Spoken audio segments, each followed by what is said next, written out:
Well, thank you, and thanks to the Voice of San Diego for putting this together.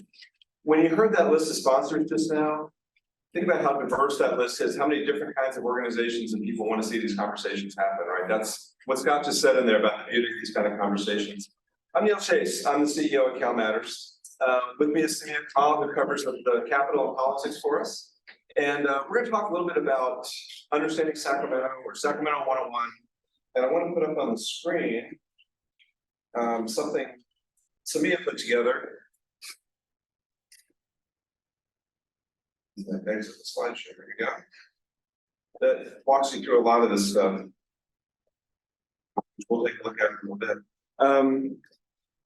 Just real quickly, in the past, I was the editor of the San Jose Mercury News. I was a newspaper editor, fighting the same battles that you all have seen going on at the UT and across the state and the country, with some very, very good, hardworking professional journalists in those organizations trying to serve you every day. And facing the financial challenges that hit the news industry. I've been lucky enough to be leading CalMatters now for 4.5 years, where we're doing the exact same high quality work with a different business model that we hope is going to let more journalism thrive. And Sameea joined us from the Los Angeles Times, a little publication up north you might have heard of. But Sameea, I want to start with your background, because how you came to know what you know is a big part of the conversation today. Just kind of talk through where you grew up and kind of how you came to be involved in journalism. Sure. So can everybody hear me okay? Oh, am I supposed to? Yeah. There we go. Hello, everyone. Thank you for coming. So I grew up in Southern California in the San Gabriel Valley. My background is I'm South Asian. I came up in a community that was not super, politically or civically engaged. And so, I had been in journalism and I had learned a lot, through my own work, but whenever, even now at CalMatters, when I tell my family and friends what I do, I get like these sheepish looks like, oh yeah, that's cool, state politics. I don't really know a lot about that. And the same thing was, when I would try to talk to diverse sources, I would try to talk to people who weren't normally asked for their viewpoints, or whose opinions weren't often sought out. But it felt like there was a little bit of a gap. Like before you ask someone how they feel about a bill, it felt like we needed to take a step and talk about, well, what is the state government's role? What is their job? What is the bill? Yeah, how does the bill get passed? And what are the limitations? And so that's where the idea for the explainer came from, was just setting a foundation so that we could all kind of be at the same place and give more people an opportunity to know what's happening and be able to give their input on it. You grew up in California public schools. How much of this did you learn in school? Without trying to tell me, it was very hard. I don't remember, which is the problem. I don't remember. There are just like things that I learned putting this together that were so interesting to me, like the fact that we have on the state level the executive, the judicial, the legislative branch, but there's actually no requirement that we have to have those three branches. We just the state decides to model after the federal government. So things like that were very interesting, even for me to learn, even having been in sort of like some politics reporting, journalism, civic engagement in some way. You learn every day. Just find that out. They can create a new branch. Yeah. Let's talk about state government versus city and county governments versus federal government. What's the role of the state government? What does the state government do? And maybe more importantly, what doesn't the state government do? So the state government is kind of an intermediary between the federal government and the local level. So I think money is the most helpful way to think of it. There's the federal government, they have their budget, they give some money to the state then gives that to local entities. But of course, there's more than the money. There's, actually passing laws and like deciding how and where that money gets spent.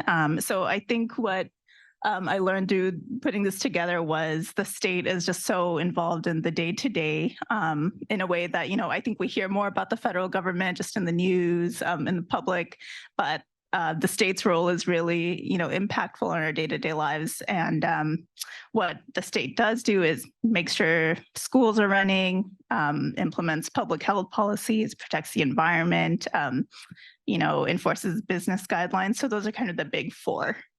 And then what therefore then falls to the cities and counties? So really the day-to-day implementation of those things, the state makes sure schools are running, but how, those schools run from day to day, that's up to cities and counties. And I think we'll hear a lot today about, the state versus local control, and in a state as big as California, how much conflict and how many differences of opinion there can be on that. Exactly, right. With 58 counties and 400, and I think it's 83 cities and towns, all of which have very different perspectives. We've also seen times when the state government has to step up, right? COVID, the emergency being the most recent one. Talk about the powers the state actually has if it wants to step in and take over more than it usually does. There's a lot the state can do that it doesn't do day to day, but it can if it wants to. Right? Yeah, I think the pandemic is a great example of that. The mask mandates, the rules on gathering, but we're also seeing that extended, right, to the House stepping up more in housing policies and addressing homelessness. Recently, one of the things I reported on was about public transit and how they're facing, the transit agencies are facing a lot of challenges trying to get riders coming back, since people are not going to the offices as much. So the state had to up its role, provide more money, but with that also comes some guidelines. So I think we are seeing the state amp up a little bit on what they're doing, how involved they're getting. And I think we're also seeing pushback on that from cities who maybe don't want to do things that way. But I think those are the conversations we hear a lot about specific bills in the legislature, like, we'll pass this broad idea, but we'll leave a lot of options for cities or counties. So I think those are the conversations we hear. And then the most extreme version is the cities or counties that say they want to secede from California and be a separate state or join Oregon or all the 85 other ideas that are floating around in there, which would be very difficult to execute. The concept, CalMatters was formed to do a couple different things. One is to inform Californians about the government that you run, that you vote for, that you pay for, that you have a voice in, and that not nearly enough of us understand well enough. Most of us who don't live in Sacramento don't think a lot about Sacramento, and that's probably an understatement. We could probably find it on a map, right? But it's up there and out of the way, and stuff happens that is really important that we don't notice. This explainer format that we have is designed to give you a chance to take specific questions and kind of diagram them, right? So this is what we were just talking about, which departments or which levels of government do which things. And of course, it's not clear and there's not a hard line. You can see the federal government and state government do some things that they share, what the regional and local governments do. And each one of these little cards has some information on it and a link where you can share it out and take this card and share it with somebody. So for anybody who's doing educational stuff, curriculum, community events, whatever, you can share individual pieces of these. The money, right, is the big thing you want to follow. And a lot of folks probably don't understand. Talk a little bit, Sameea, about the funding and where the money actually comes from and goes, right? Because not all of it comes from the federal government through the state. Right. Yeah. So we talked about the filter system of federal money to state, but as you can see, a lot of state funds just come from things like, fees, state taxes, DMV registration fees, things like that. And then the DMV registration fees. I think the interesting thing I found out doing this research was that for every federal on federal revenues, California contributes $1 of every $6. So it works both ways. We get money from the government, but we're also all, our tax dollars. Yes. Yeah. So 1 out of every 6 federal dollars comes from the state of California. 1 out of every 8 people in America lives in California. So it's not completely out of whack. And it's always important. So as I raise money for journalism, some of the national journalism funders say, well, why would we just fund California journalism? Well, 1 out of every 8 Americans lives here to start with. And of course, everything we do here affects the entire country, right? There's a lot of run over. And how do we think about California state government versus other states? Some states don't really want to have a government. Some states have big, complicated governments. Where does ours fall in that comparison? So there are other legislatures that are only part-time. I think California's meets for 200 something days of the year, whereas in Texas, I believe it's half of that. Other states legislators are only part-time. It's not their full-time job here. They live and breathe, their work at the Capitol. So we definitely have a bigger, I guess, based on the size of the state, it makes sense. But even a state as big as Texas, right? They meet for 3 months every 2 years. And now they're in their second special session because they can't get anything done. This is an interesting look, right? The number of people represented by each person in the state legislature. Right? If you're in Texas, you represent a lot fewer people than you're in California. So they're very different. How do the legislators get influence? How do they think about what goes on their agenda, because what happens in the legislature, right? One of the things that we have to understand as covering Sacramento is every person in that legislature came from somewhere else, right? Senator Blakespear is here. She came from San Diego, Encinitas. She didn't come from Sacramento. Everybody who's in the legislature is representing someplace outside of that building, bringing ideas to the floor that in theory will help their constituents if they're doing their job properly, which is something else we try to monitor. What influences their decisions about what ends up actually being on the floor, the things that the legislature actually gets to vote on? I'll start with a less fun answer and then go to the fun answer. Fun answer. We'll get there. All right. The less fun answer, I think, is, the term we all hear a lot, special interest, lobbying. There are some powerful groups who have, and in California, I think it's interesting because when you hear special interests, you think like corporations, big money, but in California, it can be a lot of things that are like human focused, unions and advocates for communities of color, everyone. There's big coalitions. There's a work and family coalition. I don't know if maybe some of you are from that, but there's. Obviously, you're in the room. So special interests can be wide ranging in California, maybe elsewhere as well. And they're organized. There isn't a guidebook, but it's like a playbook that a lot of people have gotten savvy to, I think. But the fun answer, I actually spent some time at a district field office for a senator up in Sacramento, and I got to see how they process what they get from constituents. And so they have a software where they, read everything they get from their district members, their constituents. They log it, is it someone having trouble with the EDD or the DMV? Can we intervene? Can we do something about that?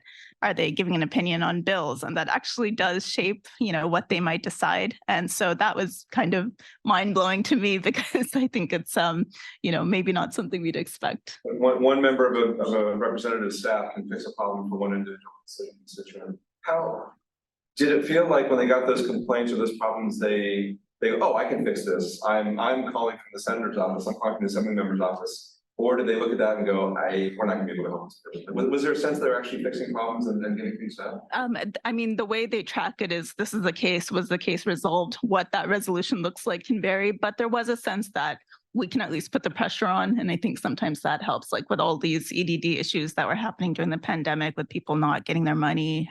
They were able to successfully, connect people to that money. Yeah, which I think a lot of us don't realize, right? When you're having a problem with the state or a state agency, the people in your assembly member or senator's office have access to those agencies, like through direct connections that you don't have. My daughter worked as an intern in a member of Congress's office. And when you got a problem from a veteran trying to deal with something with the VA, they would call the number at the VA that only members of Congress have for their constituents and get resolutions faster than any of us could by calling the 800 number being on hold. Yeah. And it's all about influence, right? But if that influence can help you, and that's the person, by the way, that you or a majority of the voters in your district elected and sent to Sacramento to represent you, it's actually their job. I think a lot of us miss that function.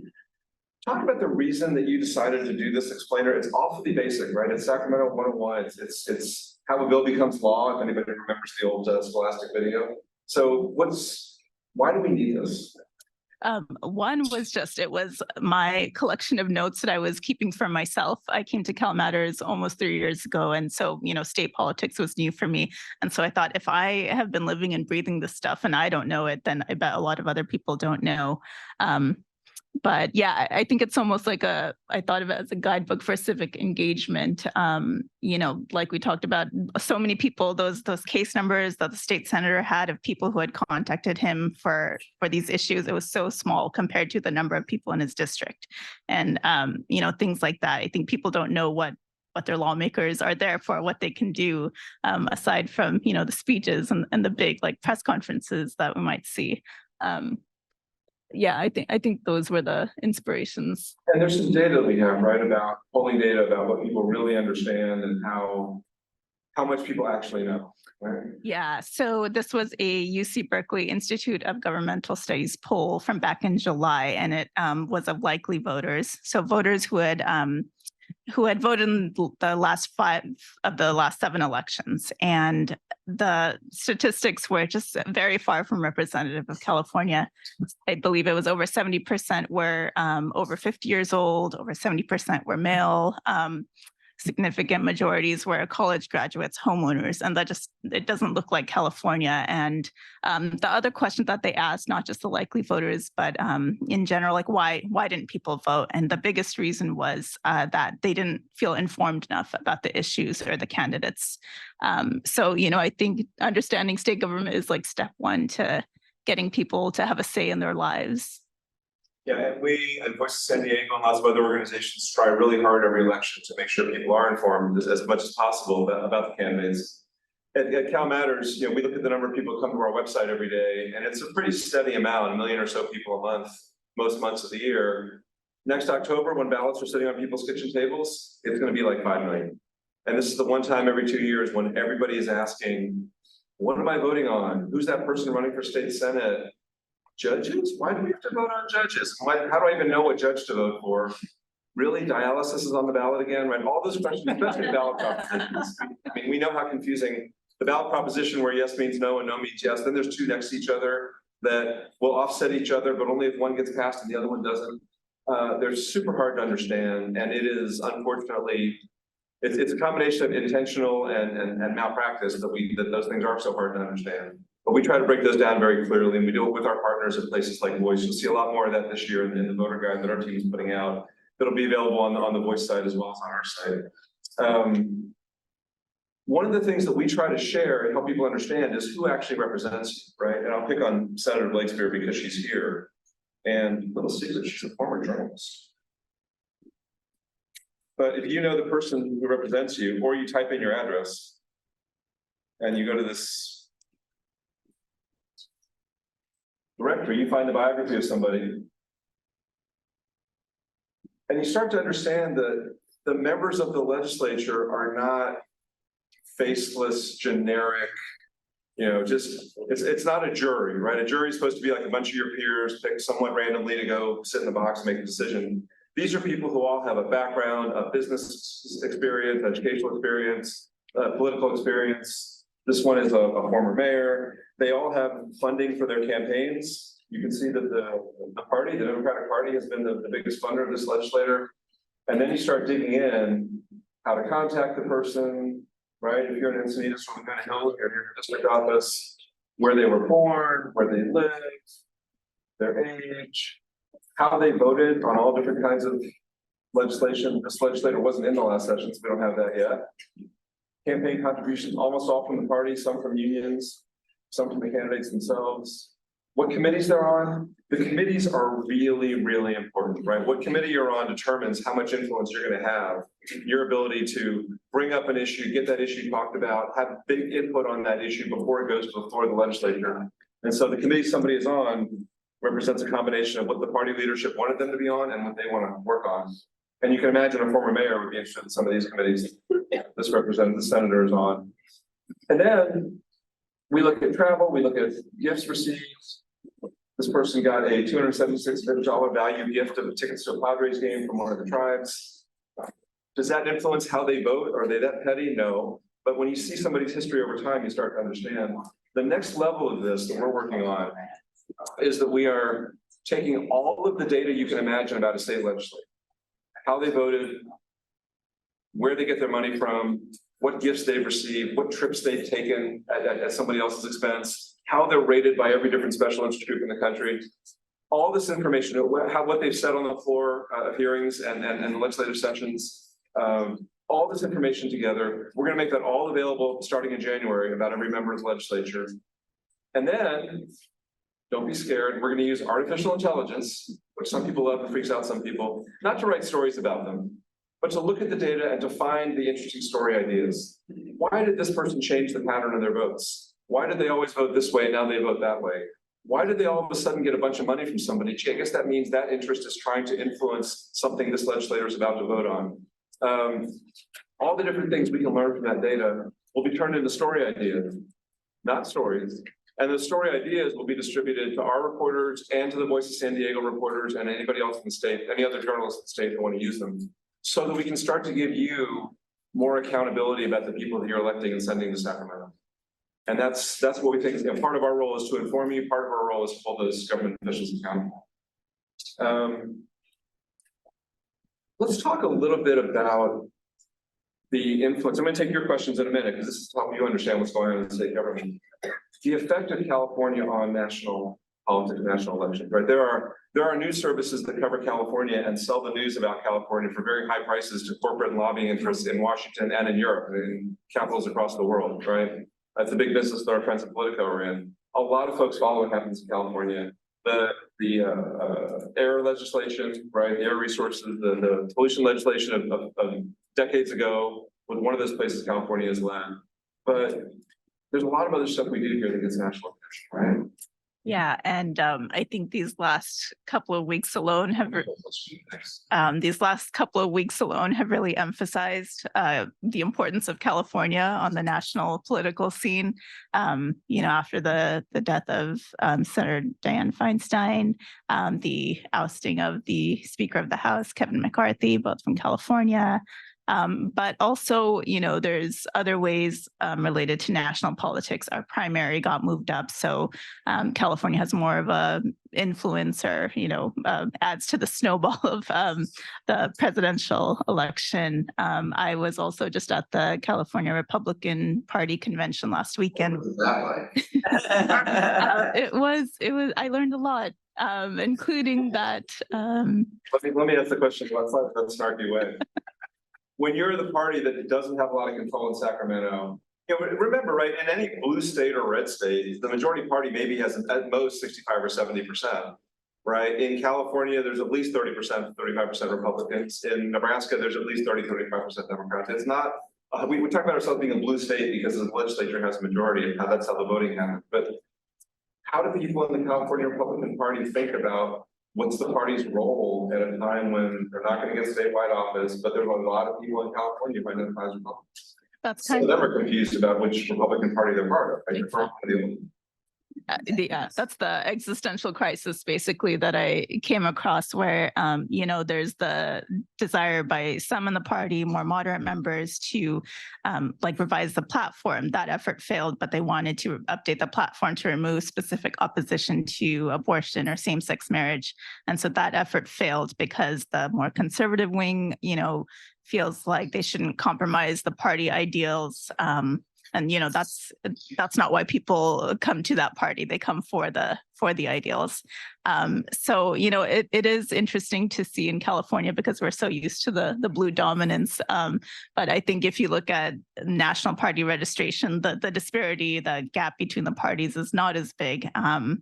But we're talking about the ways that California leads, and I think that can be hard to gauge. I was trying to see, are we, are there bills that we're leading on? Are there, I think energy and climate is kind of the big and obvious one, but there are other bills actually in front of the legislature that we're still waiting to see, and possibly are coming in right now. But for example, I've been reporting on. If those are passed by the legislature, they're sitting on the governor's desk waiting for his signature by a deadline of October 14th. 14th, right? So he's got about 700 bills. 700 bills left. He complained in the middle of the summer. There's 2,600 bills in the assembly right now, in the legislature right now. Does California really have 2,600 problems?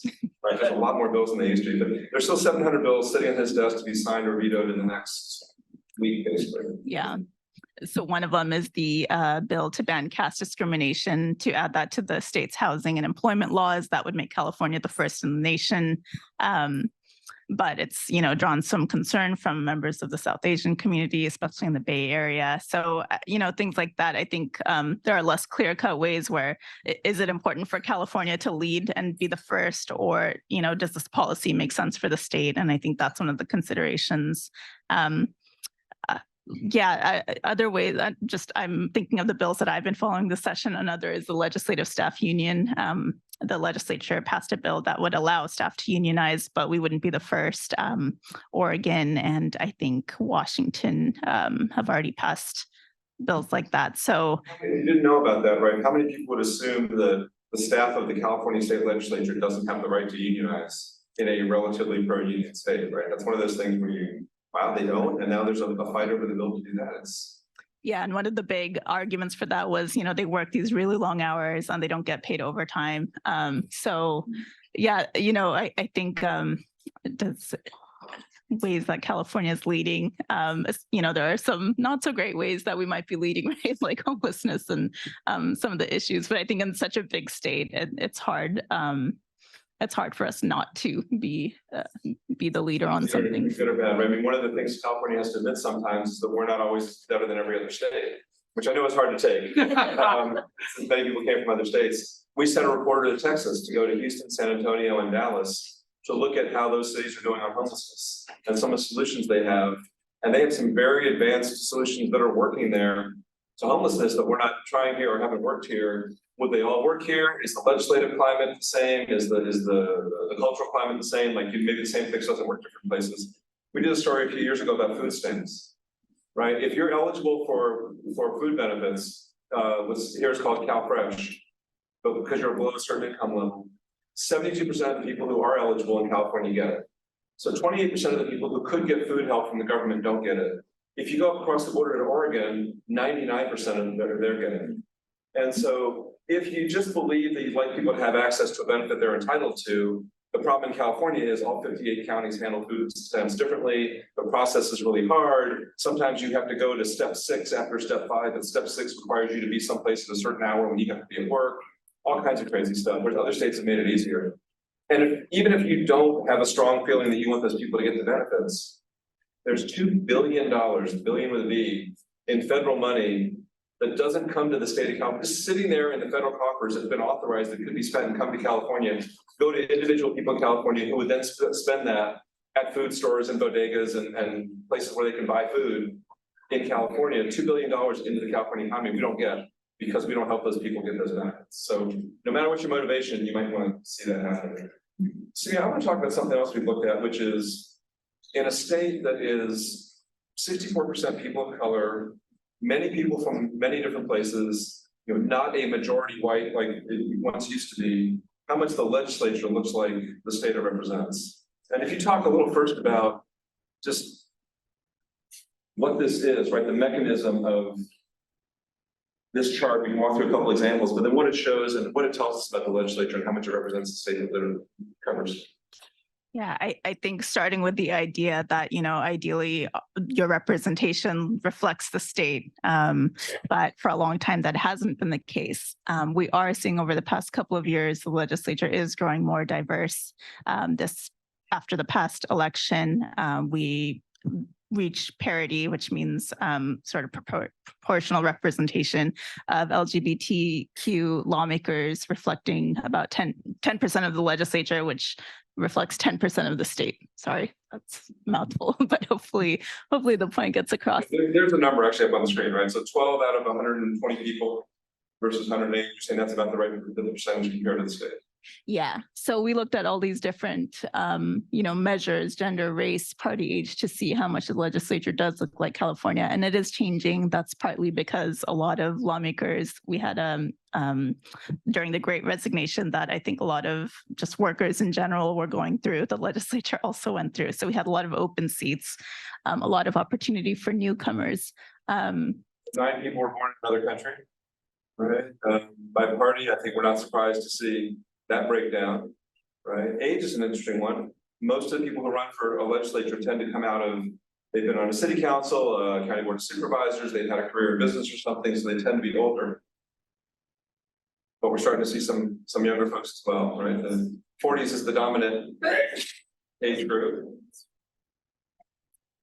Yeah. And so representation is kind of part one, like just getting enough lawmakers. But the other thing that we hear a lot is, it's not just about representation. It's not just about getting in the legislature. What about leadership? Leadership plays a role. Like you said, committee membership, committee leadership is really important. And so the legislative staff union bill that came up, that was introduced by a former staffer, Assembly member Tina McKinner. She used to be a legislative staffer. And after she was elected, she was named the chair of the Public Employment Committee. And that's the committee where this bill had died, I think, 2 or 3 times in the past. So it was really significant that she was in a role that allowed her to move that bill forward. So that's kind of where, why representation matters. It's the first step to leadership and to more influence. Yeah. Let me ask in the audience, how many of you have called your legislator's office, your state legislator, state assembly member, state senator's office to register your thoughts or complaint or something? What about written a letter, sent an email, gone to Sacramento to testify about a bill, done something else to rattle the legislature, get their attention? Does it work? Do you feel heard? Do you feel, somebody have an example of something that you did that you were pleased with the effect, please? Well, not my level, senator, another senator. Can you give her a microphone? Yes. I know a staff person. Grab a microphone. Yes. Here I go ahead. An audible on the Q&A. Thank you. And talking about SNAP, my son was on it. They're doing the recertification after the pandemic.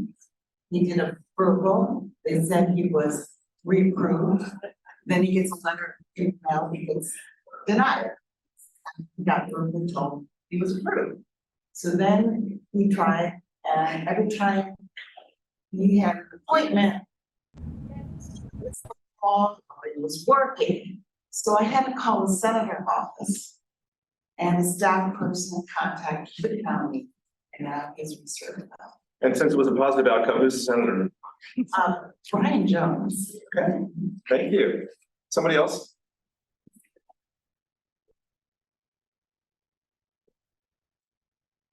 My name is Tim. In 2017, we put together a report on funding of healthcare, and SB 562 passed in June. The nurses had supported that as a state single payer mostly, but when we contacted legislative people, because it wasn't in line with the governor and the speaker of the House, it wasn't discussed. It was kind of pushed to the side. The newspapers were not interested. And the feeling was it's also there's a distinction between party, depending on what your district is in. If you're from a different party, you may not get the same results. That's what I have. Interesting. It's funny when you say the newspapers weren't interested, right? There was a time when the newspapers had more people on staff to maybe chase some of this stuff down. And in some cases they're not interested, in some cases they just can't. Is there one more example of this, or an unsuccessful approach to your legislator, your senator? Okay, let's talk a little bit about what people can do to get heard, right? What do you, if you do have an opinion you want to get out there, what are the ways to get in touch and make yourself heard? Yeah, I would say for a very loose roadmap, using, if you don't already know your state lawmakers, using our district lookup tool to get that information, and maybe learning a little bit about your lawmaker and understanding the committees that they're on, what power they do have, what they can do, but even just to know who they are and to contact them. Like we talked about, committees are very important. Anyone, even if you're not in Sacramento, you can call in, you can, give public comment, and you can email, write to your lawmakers, all of the above. But I think, what we're hearing is it may not always be successful. You may not always get the outcome, but it is your government and it is your right to, give your opinion and be heard and have that on the record. And you can also subscribe to our newsletter to help keep you informed. I think just keeping informed is probably like the building block of it, because it's hard to know, for example, what stage a bill is at. It goes through, was going to bring a prop with me, but it's such a, it's not just it goes to one house, it goes to the other, and it goes to the governor. It's a very like back and forth process as things get amended. So keeping informed, reaching out to people. You could ally with other organizations that vibe with what you're looking to get done, and yeah. If you go look up a particular bill, right, you can search for that bill and look it up in the California legislature's website, and you can see there who has already registered for or against it, and you might want to reach out to one of those groups to get involved. You can also write your own perspective and register that as a position for or against the bill, for it if it gets amended this way, against it or against it if it's amended this way. There's another great way to share your voice. And our voice editor, community voices editor, Yusuf Beg is in the room in the back. Wave your hand so people can say hi at the end. Yusuf, if you think about the newspaper, the editorial page and the op-ed page, right? That op-ed page had room for a couple of pieces a day. Our opinion section, our California Voices section, Yusuf is the curator of that, looking for people around the state to share their thoughts about issues related to California. And as you might imagine, we get a lot of submissions from people who are very much engaged in lobbying, very much like they're the ones who run the opposition or the group for or against a certain organization or a certain bill. They speak up a lot and they send in a lot of opinions. We don't get as many opinions from other parts of the state, from people who have a different perspective on that topic and why that bill passing or that issue being addressed would help or hurt somebody. And the more of those issues that get surfaced, the more the people voting on these things and the people debating it know. So share your thoughts early and often. What questions do folks have about all the stuff we've talked about, or pretty much anything about how government works? And we'll ask our handy volunteer here to get the mic to you quickly. Thank you. Start here and work back.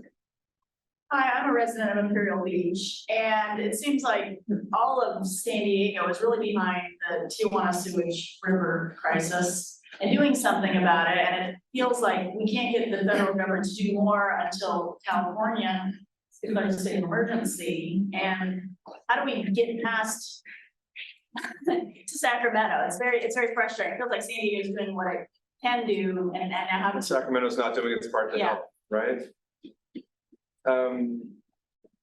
Anything specific that this conversation about taking an issue like that and going to all the different ways you can get in, right? So, and Wendy Fry, who has been covering San Diego for a long time, is on our team. If you got other specific ideas about this, Wendy, just yell out. There are organizations, right, that are working on that. When you reach out to those organizations and you ask them, what's your legislative agenda? Who in the legislature, if you know a group that's trying to get this done in Sacramento, and we do this as reporters, right? We reach out and say, who's working on that story? And who is trying to get something done in Sacramento? And whose attention are they trying to get? Who are they lobbying? Who are they talking to? And if you reach out to them and say, how do I help? They will say to you, you live in such and such legislator's district. You should write a letter to them. You should call their office. You should call or email this person in their office who we know is voting on that bill. Somebody else who cares about that issue might know exactly who to talk to, who's actively involved in that, or in the governor's office. But finding out who thinks like you and might have already done some of the research can shortcut your path to reaching the key people. But going to your legislator's website and finding out how to either call them or email them to register your thoughts. They do, like Sameea said, they got a tracking system. They do track everything. Going to your neighbors, getting a few more people. Remember, your member of the state senate represents 1 million people, right? Your member of the legislature represents about 500,000. One person saying something does make a difference to them. 5, 6, 8 people saying something, and maybe not with the exact same form letter, but in the same, actual thoughtful comments that you share. It doesn't take a lot of people to have an impact. People bring a bus. You'll have somebody rent a bus and take 40 people to San Diego up to Sacramento for the day to testify on something. 40 people overwhelms a hearing room. Makes a huge difference. It doesn't take millions of people. Because remember, most people don't raise their voices on these things. So if you get a few people together and you all maybe go together to the district office of your legislator, you'll probably fill the waiting room of their office with about 5 or 6 people. And everybody on staff will go, those are my constituents. That's 5 or 6 of my votes right there. And they all seem to care about the same thing and they don't have an appointment. So we should really figure out, or make an appointment if you're so inclined, but let's figure out what they care about. Don't underestimate the amount of influence one person can have. You can also do what you just did, which is let a reporter know. And we can't guarantee an outcome, but sometimes we can put the pressure on through our reporting. And I'm guessing Wendy already knows all about the smell of the Tijuana River. Yes, that is correct, and I also, I mean, I like that you brought it up, but. When you stand up, Just because, you know, it's something I brought up so much building and cover, so, I know Alvarez is often very involved in one of those from here.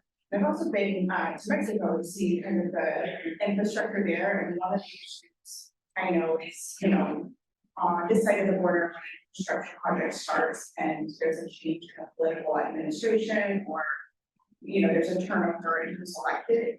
Usually those infrastructure projects continue, but that's not always the case in Baja California. So the DEA pours money into starting a new sewage treatment plant or upgrading the sewage treatment plant that they have there. When an election comes along every 2 years, sometimes in Baja California, I mean, the politicians change hands, and sometimes that whether it doesn't continue as it comes the next administration. And so that's one of the issues that the federal government has, you know, to be.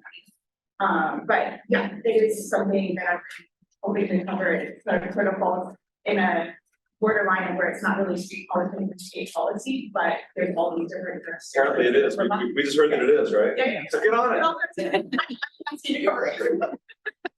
I'm glad you brought that up. Good thing your editor's sitting here in the room. You know, usually the photographer tries to kind of hide in the corner and just take pictures, but Adriana, our photographer, has also covered the sewage issues in Tijuana. You're welcome to share some thoughts if you want, or just sit there and take pictures. It's all good. No, yeah, I covered a lot. I used to work at Voice San Diego years ago, and I covered it a lot with Mackenzie. Thank you.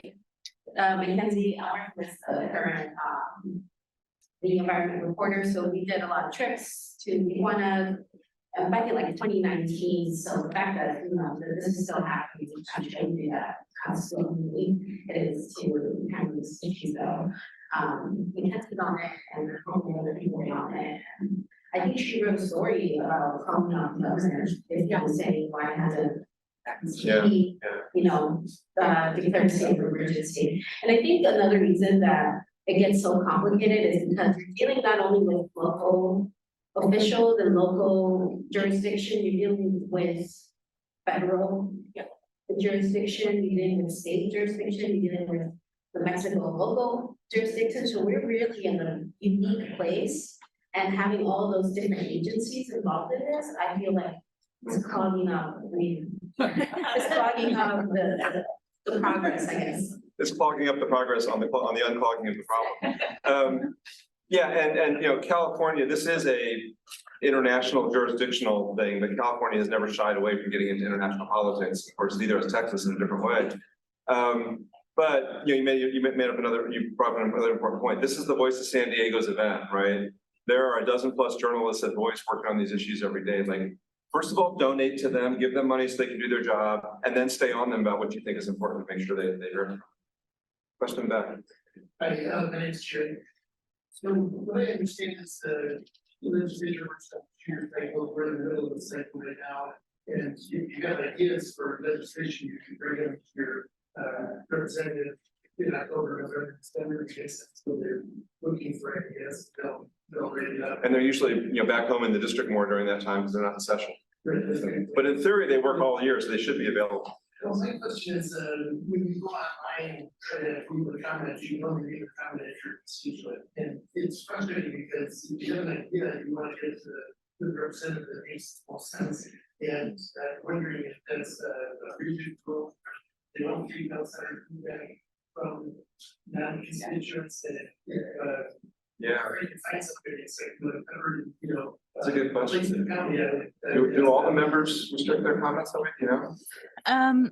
I think some of them just ask you, they don't restrict it, but they will ask you your zip code so that they can verify. And, you know, I think that the other side of that, for example, that CAST bill that I was working on, there were legislators who were saying, well, a lot of people in my district are opposed to this But when we kind of pushed further on, what are they saying? Who are they? It turned out there was a lot of international opposition or people outside of California. So that's one of the reasons that I think they restrict it, is so that they can make sure that the decisions they're making are actually, based on the will of their constituents.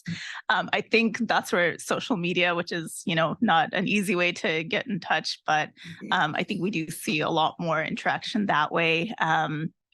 But we would never suggest that you go look up the zip code in their district and use that to identify yourself, because that would be wrong. But also, when you call on the phone, right, you have a little bit more chance to explain. And they are looking, certainly, they have a group of voters who voted for them. They want to serve those constituents. But legislators have told us time and again, they're looking for expertise, right? We had a legislator come to we do events in Sacramento all the time. And the state senator came to one of those events and said afterwards, you need to do more of these, and I'll get more people in the legislature to come, because we're voting every year on all kinds, like 2,600 bills. Voting, and all of them are an expert on something, whatever they did for their career, whatever, maybe they have an experience in some of these issues. None of them are expert on everything, and they're dying to learn more about it. So if you're calling to say, I'm a voter in your district, I want you to vote this way on this bill, that's one thing. And even if they're not the sponsor of the bill, you should record for them how you want them to vote when it comes up. If you have some expertise to offer, I'm not in your district, but I just did a speech about this, or I'm a researcher who works on this, or I found this paper that you should read, or whatever. They're dying for input. And that's where, at least with a phone call, you get to talk to somebody and make your pitch if there's a form that blocks you from filling out, or put in a different zip code, but then explain why you're doing it. They know they don't know enough about everything they vote on, they can't. So what they really want is not just, anger and cheerleading, but actual information that will help the police. Some are a little hard to read. Building up your comment. I'm really interested in the financial process. The only thing I can say is, and I wonder how state government are elected and responsible for that. You have the issue like the city, you have immigration, even legal right? How is our state government how is it like the SB in set up or the federal government? I might call on Wendy again for a lifeline of this, but Yeah, it's a fascinating question, right? And I think what I've seen is it pops up in different ways. When the governor was first elected, somewhere on the first few months of his term, he made a trip to Latin America, and we went with him on the trip and covered it. And it was about commerce issues, but there are immigration issues too. The governor's going to China this month, next month, to sort of directly build the trade relationships between California and China, given all the tension between the US and China. You've seen what the state of Texas is doing with its international relations right now, which is kind of scary. But Wendy, just leaning back on your expertise or anybody else from our team in the room or the voice team, what are some other examples of the kind of interaction between the state and federal government and how we deal with the fact that this is really a multinational metropolitan area? I think what's super interesting about it has always been very interesting thing about it is that the two federal governments and you have state governments, right? So the US and Mexico and California, Baja California, are not as involved as the local. Here on the ground, we know how connected San Diego and Tijuana are, and so many of our residents lead these cross-border lives. Live on one side, live on the other side, work on one side, homes on the other side, go shopping here. So many and people in Sacramento are really hard time grasping outside. And they're saying, Tijuana is so far from so close to God, so far from so it's so far from Mexico City, so close to God or something. I'm not saying that. But the idea is, we're so close here, but yet our governments that make a lot of the policy don't understand how the policies impact them on the ground. And so that's again where sort of the advocacy, I know that the Chamber of Commerce does a trip annually to Mexico City, actually this week. Yeah, this week. I've always wanted to. So they bring a huge delegation and try to really impress on these state and federal leaders how important it is every day. And then again, you know, the coverage, I think there can always be a lot more coverage. Of those from both sides of the border, you know, people we need more reporters to go back and forth, especially the challenges that journalists face in Mexico of not being able to completely expose everything that's going on, so. Without significant personal risk, What else we can do? which Wendy's written extensively about. I think we should, the graph showing. Great T-shirt. Yeah, you already usually graph that show you that representatives in California state government represent more people than other states. We did a second add more seats to the state government, you know, out of the federal legislature hasn't had seats in a long time. Other California states that have. It's a good question. I mean, the place we've seen that play out the most recently is in Los Angeles, right? Where the county board of supervisors has 5 members, which means each of them represents more than 2 million people, which is more than any other local legislator in the country by far, and more than some governors, right? Even a U.S. senator, a U.S. member of the House of Representatives represents 750,000. And then in the LA City Council, right, where they had their very public meltdown almost a year ago now. And everybody's asking why there's such a small group of people on the LA City Council representing such a big city, where Chicago has like 50 people on its city council, New York has, I don't know, 40 something, and LA has 15. Have we heard any proposals to do something about that? The thing that I hear is I think it would require changing the Constitution, and that's something that people really don't feel like taking up, not just this, but other issues as well. It feels like a really big uphill climb, and so people shy away from doing things, but Part of it goes back to this, right? Does the legislature represent the people it serves? Not just a number of people, but in general, you know, you can, this graphic also lets you go the other way. You know, here's how I describe myself. Who in the legislature looks like you represents you? It's awfully hard to represent 39 million people from so many different places, with so many different backgrounds, speaking so many. There's like 13 different languages in California. They're spoken by at least 150,000 people. So there are giant groups of people who are probably not represented by anybody in the legislature who speaks their language or understands their situation. And it's an interesting idea. If you want to write a proposal for that, I know a commentary editor who would love to entertain that. And one of the ways you get a conversation like that started is to get it out there, right, and start talking about it. And again, what a great shirt! I didn't know. It's subtle. Sure. Keep us on time. There's one more. Well, the Constitution, I think it seems very to use another Constitution like that, and when they overturn voters, change the Constitution very fast. There is a. I'm curious about just take on supermajority Democrats and how that really affects the ability of the average person to get through. Because now you have 2,600 bills, they're not experts on one. And I see things sometimes that where I think it's an hindrance time. Sometimes you just see that because it's so one-sided that nobody wants to go up against anybody else. Everyone wants to fall in line and go because the money's coming down. He's raising the most money, but No, he's leader of the party, right? He also changes his mind a lot, so it's actually sometimes hard to kind of fall in line with him. Again, don't underestimate the power of one email or phone call to your representative, one you vote for, who doesn't hear from thousands of people. They hear from dozens of people about something specific that you want to register your thoughts about. That staff person will note that and will look at, gee, have more than a couple people call about any one of these issues and give it to their member. These members are also, they're accessible. They go to community events. They come in, there's a couple here today. You can walk up to them afterwards and talk to them. It's surprising how human they are when you actually finally meet some of them. And I just wouldn't underestimate the ability of one person to say something to somebody that makes a big difference. But that idea that you write an opinion piece, that doesn't have to be with us. You can share it with Voice or the UT or somebody else, but get it out there, right? And do share it with us. We need them. But the idea that you can get your voice out there, get a few people together, sometimes it's a conversation in a coffee shop, right? That makes a difference. We are unfortunately out of time. We'll hang around if people want to talk about this stuff a little bit more.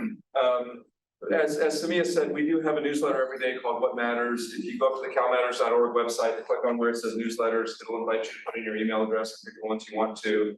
If you believe in the nonprofit journalism and the need for the community to support this kind of work, please do support Voice of San Diego. Please also accidentally click the next button next to the newsletter when you donate and support us. And mostly, thank you all for coming out and being willing to talk about this stuff. It's so important. Thank you.